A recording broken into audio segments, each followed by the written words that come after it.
গেঞ্জাম হয়েছে। সে আমার বাসায় আইছিল, বাসায় আসার পরে এই মোবাইলটা আর এই টাকাগুলো দিয়ে গেছে, আর মাপ চেয়ে গেছে, ক্ষমা চেয়ে গেছে। সে কি বলে গেছে? ক্ষমা চেয়ে গেছে যে ওটা দুষ্টামি করছে, ওটা লইয়া কি নিয়ে আসলে মানে মূলত দুষ্টমিটা করছিল? ওই যে একটা ফুল লইয়া 20টা টাকা নিয়ে একটা দুষ্টামি করছে, সে বলছে।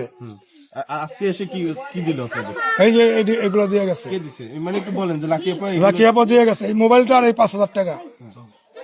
ঠিক আছে, দিয়ে কি বললো আপনাদের?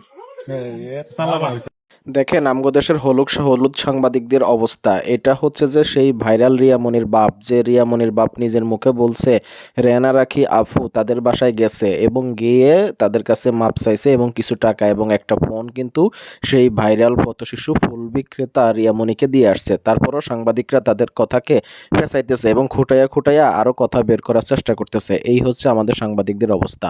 এখন এমন অবস্থা হয়েছে সেই ভাইরাল ফুল বিক্রেতা রিয়ামনির, যে সে না পারতেছে খাইতে, না পারতেছে উঠতে বসতে, সব সময় তাদের ভিডিও করাই লাগবে। আর এই ভিডিও করতে করতে এই মেয়েকে পেরেশানির মধ্যে রাখছে, তাকে খাইতে দিচ্ছে না, ঘুমাইতে দিচ্ছে না, এমন একটা অবস্থা। কি এমন অন্যায় করে ফেলছে যে রেহানা রাখি আপু একটা ভিডিওই না হয় করছে, তার কাছে যদি বাংতি টাকা থাকতো সে তো বাংতি টাকা অবশ্যই দিত। কিন্তু দেখেন সে পরবর্তীতে তার ভুল বুঝতে পেরে সে কিন্তু ক্ষমাও চাইছে এবং এই মেয়েটিকে একটা ফোন এবং কিছু টাকা পয়সাও কিন্তু দিয়ে আসছে। এরপরও ক্ষান্ত হয়নি রেহানা রাখি আপুর হেটার্সরা। আসলে আমাদের বাংলাদেশে কোনো একটা কিছু ভাইরাল হইলেই হইলো, টাকা কামানোর ধান্দা এবং ভিউ ব্যবসার ধান্দায় সবাই সেদিকে ছোটে এবং সেই দিকে মনোযোগ দেয়। বাংলাদেশ এক আজব জায়গা, এটা কখনো ভালো হবে না। আমরা কখনো আমাদের নেশারও পরিবর্তন করতে পারবো না। যেদিন আমরা আমাদের নেশার পরিবর্তন করতে পারবো সেদিনই বাংলাদেশ উন্নতির দিকে যাবে। কি বলেন আপনারা? কমেন্টস বক্সে অবশ্যই লিখে জানাবেন। ধন্যবাদ।